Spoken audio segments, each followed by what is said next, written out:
Hello ಜ್ಯೋತಿ, ಏನು ಆಕಾಶದಲ್ಲಿ ತೇಲಾಡುತ್ತಿರುವ ಮೋಡಗಳ ಅಂಚಿನಲ್ಲಿ ಹಕ್ಕಿಗಳು ಹಾರಾಡುವಂತೆ ತೇಲಾಡುತ್ತಿರುವಲ್ಲ, ಏನು ವಿಷಯ? ಹಾಗೇನಿಲ್ಲ, ಮೇನ್ ಕೆಲಸ ಮುಗಿತು, ಮನೆ ಕಡೆ ಹೊರಟಿದ್ದೆ, ಅಷ್ಟೊತ್ತಿಗೆ ನೀವೇ ಬಂದ್ರಿ.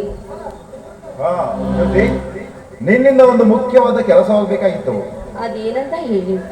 ನೋಡು ಜ್ಯೋತಿ, ನಾನು ಬಯಸಿದ ಆ ಲಕ್ಷ್ಮಿ ನನ್ನ ಬದಲಾಗಿ ನನ್ನ ತಮ್ಮ ಮಣಿಯನ್ನ ಮದುವೆಯಾಗಿ ನಮ್ಮ ಮನೆ ಸೇರಿದ್ದಾಳೆ.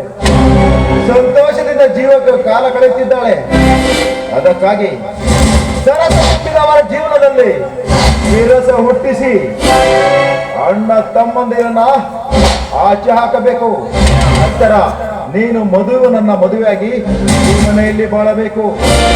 ಸಾಧ್ಯವಿಲ್ಲ, ಇದು ಈ ಜನ್ಮದಲ್ಲಿ ಈ ಮಾತ್ರ ಸಾಧ್ಯನೇ ಇಲ್ಲ. ಸಾಧ್ಯವಿಲ್ಲ ಅಂದ್ರೆ ನಿನ್ನ ಗಂಟು ಮೂಟೆಗಳನ್ನ ಕಟ್ಟು ಹೊರಗೆ ನಡೆ. ಯಾಕೆಂದ್ರೆ ಈ ಕೆಲಸಕ್ಕೆ ಬೇರೆಯವರನ್ನ ನೇಮಿಸುತ್ತೇನೆ.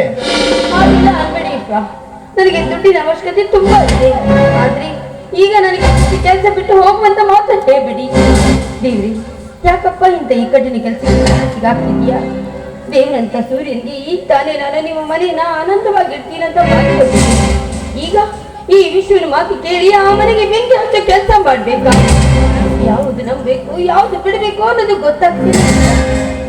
ನೋಡು ಜ್ಯೋತಿ, ನಿನಗೆ ಹಣ ಬೇಕಾದ್ರೆ ಈ ಕೆಲಸ ಮಾಡು. ಮಿಂಡನಿಗೆ ಗಂಡನನ್ನು ಕೊಲೆ ಮಾಡುವ ಈ ಸಮಾಜದಲ್ಲಿ ಒಂದು ಸಣ್ಣ ಸಣ್ಣ ಮನೆ ಮುರಿಯುವ ಕೆಲಸಕ್ಕೆ ಹೆಣ್ಣುಗಳಿಗೇನು ಕಮ್ಮಿ. ಆದಷ್ಟು ಬೇಗ ನೀವು ಹೇಳಿದಂತೆ ನಾ ಈ ಕೆಲಸ ಮಾಡಿ ಮುಗಿಸ್ತೀನಿ. ಚಿಂತಿಸಬೇಡ ಜ್ಯೋತಿ, ನಿನಗೆ ಬೇಕಾದಷ್ಟು ಹಣ ತೆಗೆದುಕೋ.